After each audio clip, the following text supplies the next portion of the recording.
Hello, I'm Ed and welcome back to another episode of Bilk.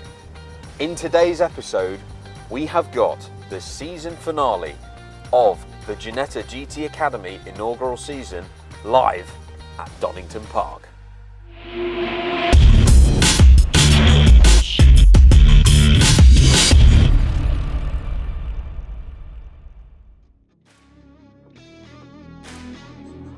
This race event marked the culmination of my rookie year as a racing driver, competing in the inaugural year of the Ginetta GT Academy Championship. And it just so happened that the season finale was being hosted at my favourite track, Donington Park. In recent years, Donington has undergone huge changes. The circuit was acquired in 2017 by ex-Formula One driver Jonathan Palmer's Motorsport Vision Group. They've invested heavily in the circuit, upgrading the track, stands and facilities to take Donington Park to the next level. This would be the GTA's second visit to Donington, it having already hosted round 2. This suited me perfectly, as it was my home circuit, and therefore the one that I'm the most familiar with. I was going into this final race weekend of the season off the back of the hugely successful round 4 at Silverstone. The 3 podiums I'd claimed there had given me a huge boost in confidence, and I was now in a great position to chase down the overall P2 in the Rookie Championship. The weekend began with the usual Thursday-Friday testing. Unfortunately, I missed out on much of this due to multiple issues with the car. Firstly, gearbox issues that we simply could not figure out. The gearbox was deciding to get stuck in third. In the end, we had to swap the entire gearbox for a fresh one. Next, a drive shaft snapped coming out of the pits, sidelining the car for another full testing session. These interruptions were incredibly disruptive, and I was struggling to get into the flow of the weekend. I was conscious that other drivers were getting some really good testing sessions under their belts, while I had no option but to sit and watch from the wings. Eventually though, the incredible team of Want to Race mechanics were able to get the car ready just in time for the final test session of the weekend. Thankfully, this gave me enough time to bed in my newly fitted brake pads before qualifying begun. Over the course of the season so far, I had discovered a competitive side to me that I didn't previously know existed. In motor racing, I had found a true passion, and that had brought out an ambition to succeed. I was determined to end this campaign on a high.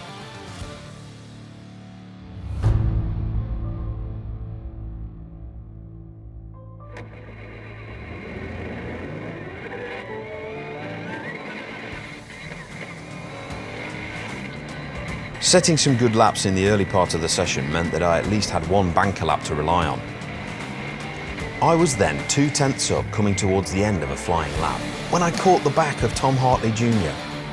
That lap was shot, so I came into the pits for a break. The pattern continued. The second half of the session I was constantly lining up a fly lap, but then hitting traffic halfway round. I kept trying, but eventually I ran out of time to set up my fastest lap.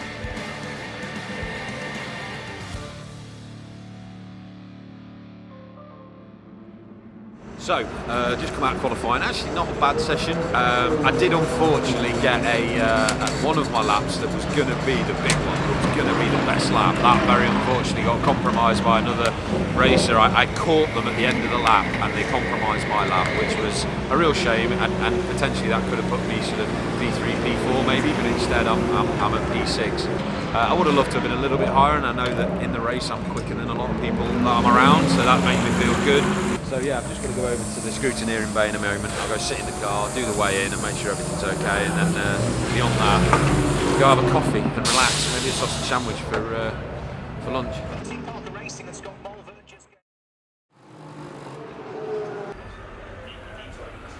After qualifying, I sat down with my good friend and coach, James Kellett.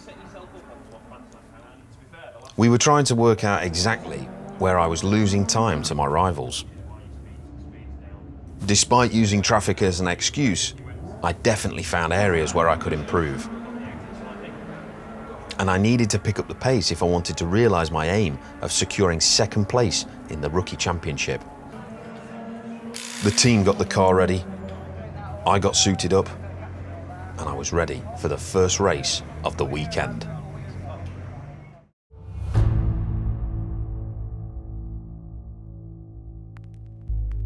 It was the fifth and final race weekend of the inaugural GTA Championship. With a season's worth of racing, home advantage, and dozens of testing days under my belt, I was holding myself to a high standard. I resolved that silly mistakes should no longer be happening. I wanted a good start with a clean race and a strong finish. Despite the obstacles, I was proud to have qualified well, and I was determined to repeat my round 4 successes at Silverstone, getting on the podium once again.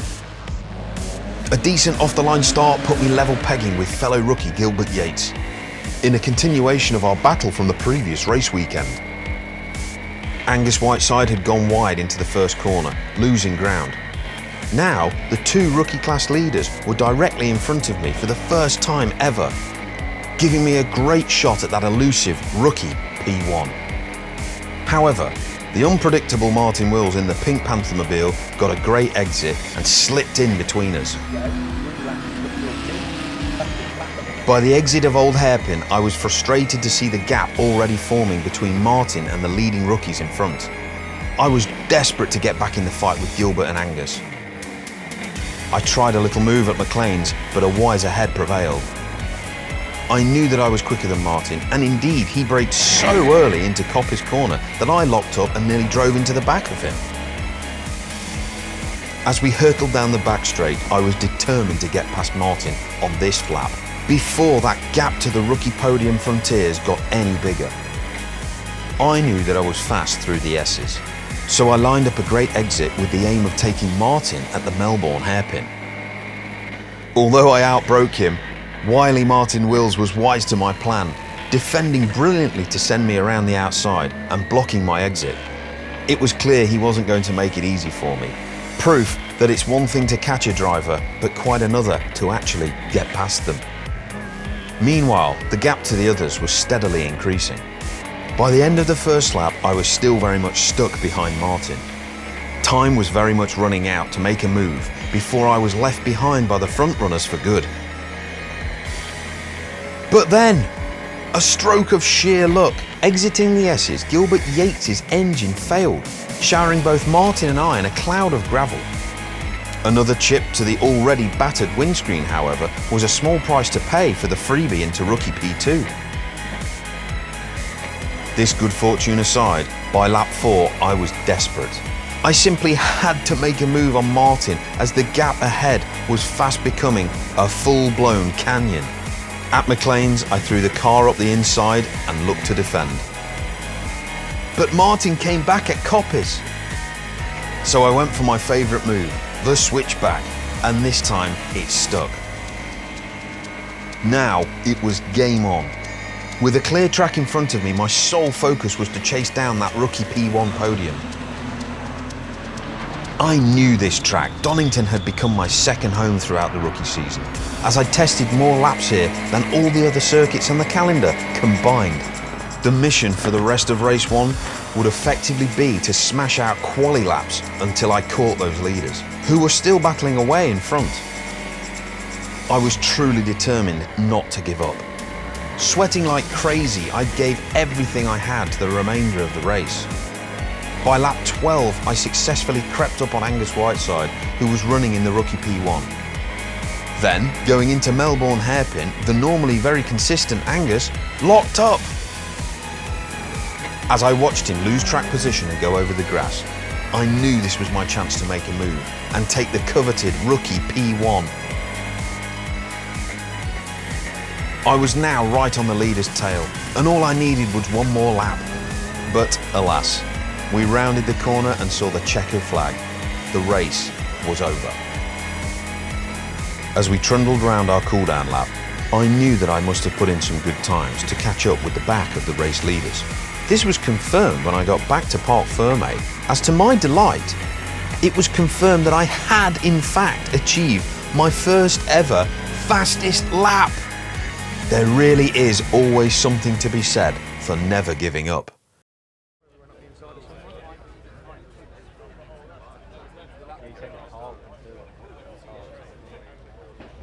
Due to my result, I was interviewed for the tannoy.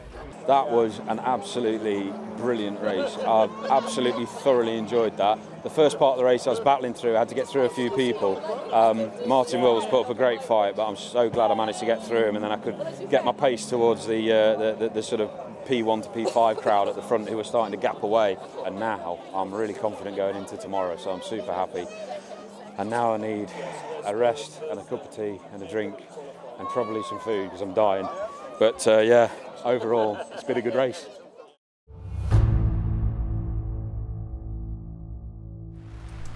Interesting thing, the rain. The rain's coming down. We've not had this before. I don't think a lot of people on the track have done practice on Donington GP in the rain.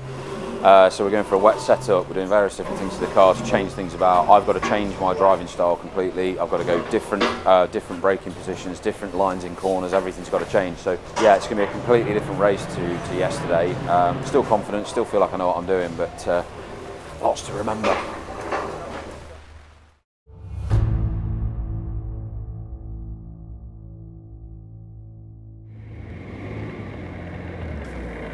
Concentration was now the name of the game. It was time to get focused. My driver coach suggested a full set of new tyres would help me in these torrential conditions. To maximise the advantage, he recommended that I scrub the tyres as much as possible, which would take the sheen off them and further increase grip. This done, I headed out the gate on the way round to the grid with vigour. In scenes reminiscent of my first race at Brands Hatch, this really was proving to be a bit more than just a passing shower at the start of the race. Even the commentator was picking up on the track conditions. So the second green flag lap then underway here for the Ginetta GT Academy. The cars making their way onto that second green flag lap because of the change of conditions. The race very much declared wet. The conditions were horrendous. So much so that race control instructed us to complete 2 green flag laps. This is to give the drivers a second chance to get used to the circuit in these treacherous conditions in the hope of avoiding collisions. Focus and attention for the start. I was confident that of everyone on the grid, I had more experience than most of driving at Donington Park. I'd tested here in the wet before, and was this a golden opportunity to get myself as high up the grid as possible? This would mean not only points on the board, but would also better my starting position for the third and final race of the season. That Rookie Championship P2 was now a real possibility. And if I could capitalise on this opportunity, there was also the possibility of gate crashing the elusive overall race podium. My job was made a little bit easier by the news that Gilbert Yates had decided not to take part in the race due to the engine stoppage in the previous session. That left a free spot on the grid that I was very happy to jump into. As well, you can see there are gaps on this grid though, aren't there? So Gilbert Yates is not there, due to start 5th on the grid. The weather was so bad that the back of the grid had barely formed when the lights went out. He's not going to be allowed to take his original grid position, although as he arrives on the grid, the red lights go out. This was my time. I wanted that rookie P2 and the overall podium.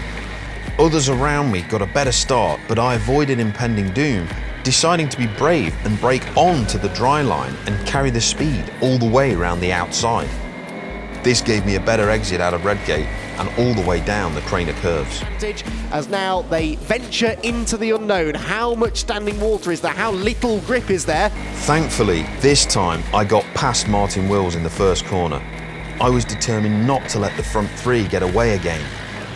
So I got the hammer down for Schwantz curve and through McLean's. I was running P4 overall and I was fast catching the lead 3 cars. I could feel that this was going to be the race that secured me the P2 in the championship. I caught up with the lead 3 into the S's planned my exit, and was set for my first overtake down into Melbourne Hairpin. But then, I could not believe it. I'd planned to go round the outside of Mackenzie Walker. Braking on the dry line in the wet is bad enough, as the track is so rubbered in that it's slippy rubber on rubber. But on a downhill part of the track like Melbourne Hairpin, it was a disaster, and that was another rookie mistake. As off goes Ed Akers into the gravel down at the Melbourne Hairpin. So forget what I said about Ed Akers running well. He had gained 2 places. He's losing a lot more. I took some solace in the fact that I was not the only one. Martin Wills was also overly ambitious with his braking point. Lee Goldsmith has gone around. He gets going again, but I don't think we'll see the same from Ed Akers. I think that car is well and truly beached. I could not believe the opportunity that I had thrown away. My hopes of that rookie P2 had taken a massive hit. One momentary lack of concentration meant that I was now out of this race. Or was I? Ed Akers, meanwhile, by the looks of it, under his own steam, has reversed out of the gravel trap. It would have been easy to give up, but I resolved to get back into the race, even if it meant I'd be dead last. I shook off as much gravel as I could to lose the ballast I'd collected from going into the trap, and eased the car back onto the tarmac. The easy option would have been to pull in the pits and call it a day. However, I was determined not to give up.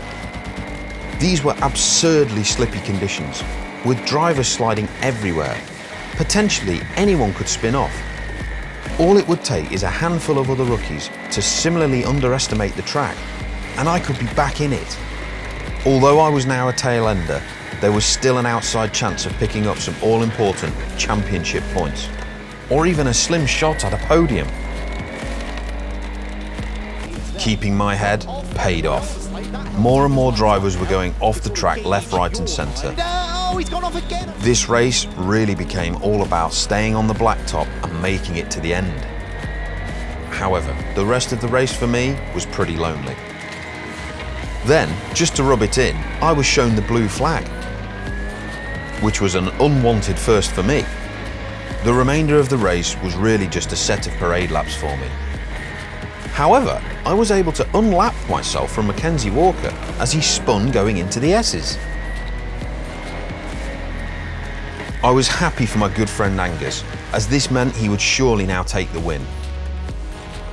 We crossed the line together, and even though I was a lap down, at least I had managed to keep pace with the lead 2 in these horrendous conditions. Silver linings and all that. So that was pretty eventful. Celebrations are just going on in the background.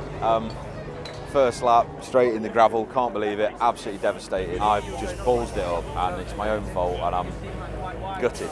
I think Championship P2 is out the window now, which is pretty unfortunate. But yeah, that was, even so, it was actually really good fun driving the car in the wet. The car felt great, and the good news is, even though I was sort of last on track and I got lapped and everything because of my off, I still actually got 3rd fastest on track, which is actually pretty good.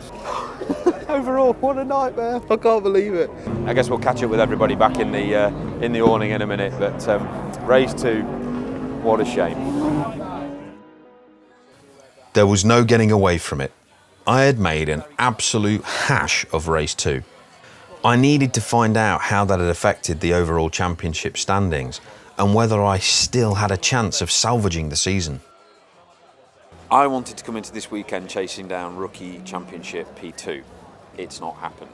I could bring it back slightly, but it's not going to be very easy. So the difficulty that I've got is now I've got somebody who is in P4, potentially who's going to be able to leapfrog over me into P3. It's exciting that the final race of the season has actually come down to this extra level of excitement and jeopardy that I wasn't anticipating. If I have to beat Tom Hartley in any position on the track, and I've won. If Tom Hartley finishes anywhere in front of me, more than 1 gap. So if I'm not the next rookie behind Tom Hartley, right. So if you finish behind him, you're all right. If I finish the car behind him, I'm all right. Okay. So if there's Tom Hartley, another rookie, me, Tom Hartley wins. Where does he start? P6. Ooh. And I'm P6, 15.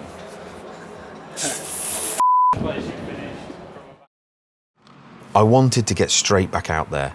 However, there was now an agonising 4.5-hour wait until the final race of the weekend.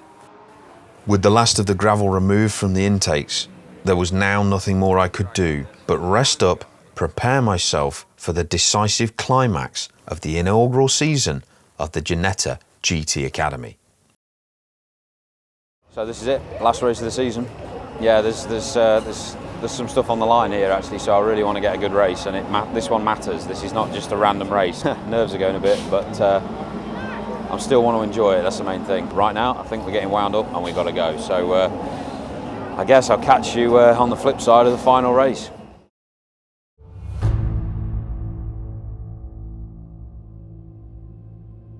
Grid row 8 is shared by Ed Akers and Gilbert Yates, both of them actually pretty quick drivers. If I was to get ahead of Tom Hartley Jr. and secure P3 position, I was going to need to give it everything. My rookie mistake in the rain meant that I was now starting from the back of the grid. Even so, I was determined to enjoy my last race of the season. By this morning's race, though, it was very, very wet out on the circuit, and that did catch one or two of them out. It was Ed Akers in particular, in the orange number 20. That one definitely should move through the field, starting 15th place as he is. Ginetta GT Academy then about to sign off their 2021 campaign, hopefully in style, with a really good race. Watch for the lights then. Angus Whiteside on the left. On the right, the white car is Mackenzie Walker. Lights go out now, and the leader doesn't go anywhere. It's Although my reaction time was terrible, I did at least get off the line well. There was a bit of drama up ahead as Tom Hartley Jr. locked up into the first corner, but I picked my way through some of the back of the grid and was already up 4 places by the end of the first corner. I got past Lee Goldsmith as a result of a better exit from Old Hairpin, and I saw Gary Wager in front of me. I tried to go down the outside of both Gary and Danny, but was compromised as Martin Wills locked up and backed up the other drivers ahead of me. On the exit, I saw the gap through the middle, which inevitably closed. After regaining control of my bowels, I lined up to hopefully get a run on Gary down the main straight, when Martin Wills gave me a freebie and helped me down the road. the orange car bearer of Ed Akers. He's making good progress. He's up behind now the number 7 of Gary Wager. Akers is 9th from 15th on the grid. Not bad going in just one lap of racing. Not bad going at all. The car felt great, and I was truly enjoying the thrill of having something to fight for. The orange car bearer of Ed Akers. He's making good progress. He's up behind now the number 7. That's exactly right. I wanted to get up into the fight at the top of the grid, find Tom Hartley Jr. and make sure I at least maintained position, which would secure my championship desires. My good friend and fellow rookie, Danny Dwyer, was next in the crosshairs. And that was it! I could now see the grey car of Tom Hartley Jr. in front of me. If I could hold position, then I would have now secured P3 in the championship. I could not believe it! From the back of the grid, I had fought my way through the pack and got to where I needed to be. I was over the moon, but my exhilaration quickly changed back to concentration as I realised that there was still a job to get done. James Kellett had said to me, "Don't try to be clever. If you want P3, find Tom and pass him." So that was my next mission. I was determined to consolidate my championship position with one last overtake. Another lap on, and I could see a gap opening again between Tom and Darren in front of him. Having to defend against me was slowing Tom down, so I was keen to get past him as soon as possible, just in case there was time left to push on and tackle Darren.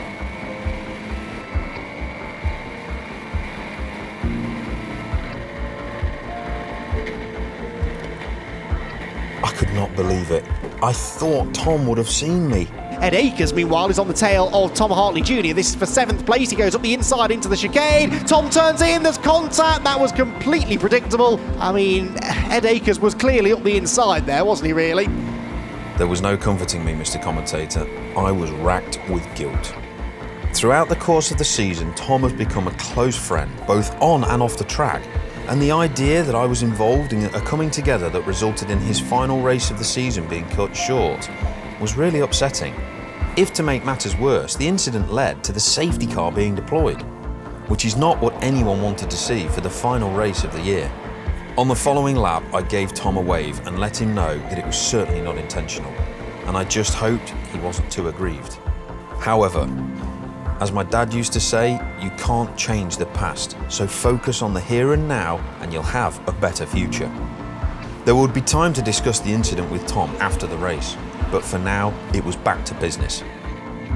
The upside of the safety car deployment was the gap between myself and Darren Leung had disappeared.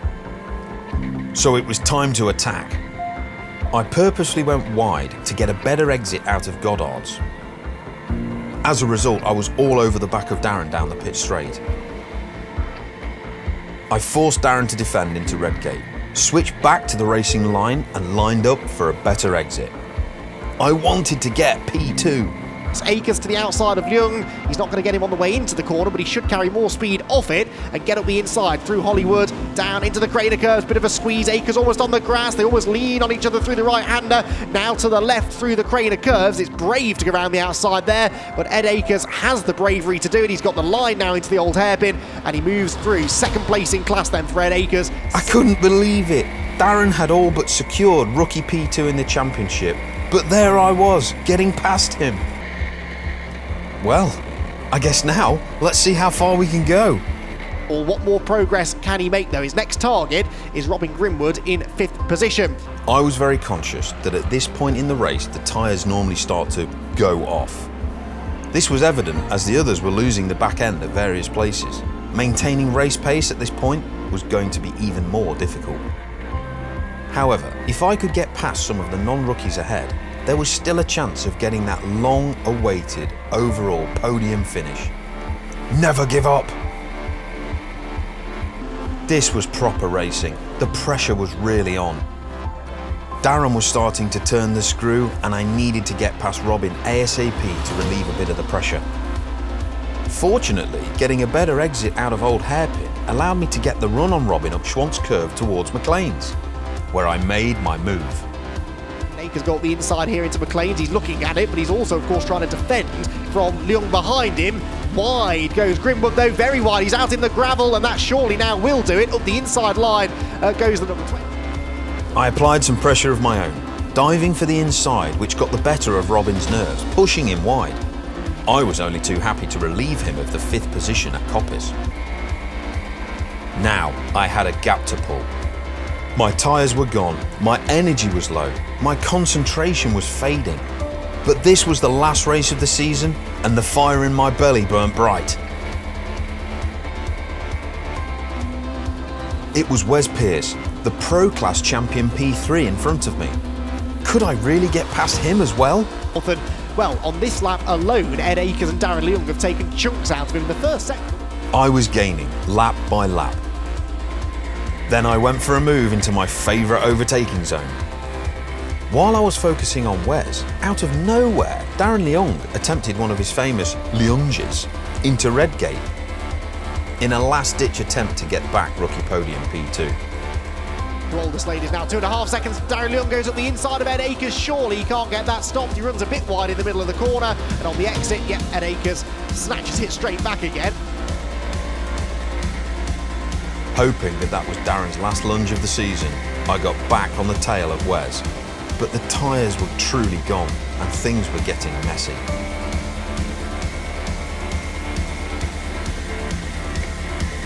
I was all over the back of Wes for the remaining laps of the race, desperately trying to find a way past.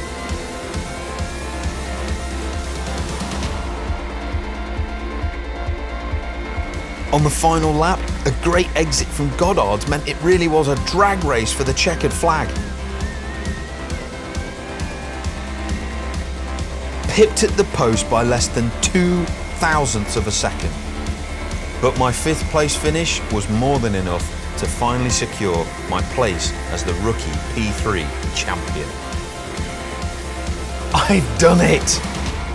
I'd successfully completed my first ever season as a racing driver, competing in the first ever Ginetta GT Academy Championship. It was time for the podium and to relish in everything that we'd achieved together over the course of a truly memorable year.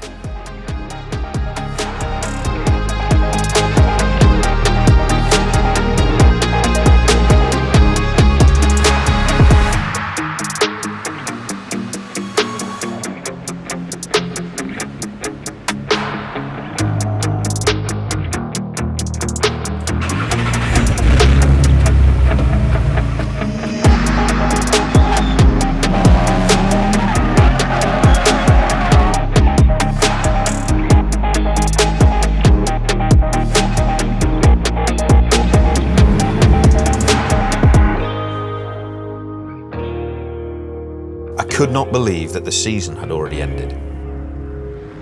In this moment I knew I'd finally found a passion for a hobby that I'd never experienced before.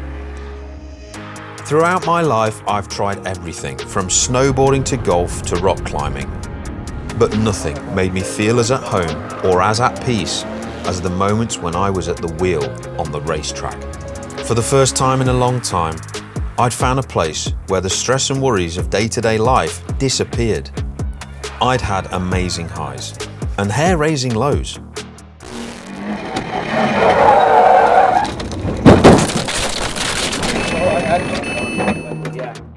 The one thing I'll prize above all else is the friendships that have been built along the way during my amazing first year in motorsport. It really does feel like I have a new racing family, coming together as we have to share our collective passion, which has created an amazing bond between all those involved. Even though the final race had only just finished, the cars hadn't even had time to cool down. We were already looking forward to going again in the following season. I truly hope you've enjoyed watching this video, and of course, following us through this first incredible rookie season as a racing driver. I hope you found it informative and that it has been useful for you if you're considering beginning a career or even just a passion and a hobby in motorsport. As a channel, we cannot wait to bring you more amazing content from next year's championship. And of course, next year, I'll no longer be a rookie. I'll be going in the pro class. So if you haven't done so already, please make sure you subscribe to the channel and hit that bell icon so you'll be notified when those new videos come live. So from me and all the team at Bilk, as always, thank you very much for watching, and we'll see you all next season.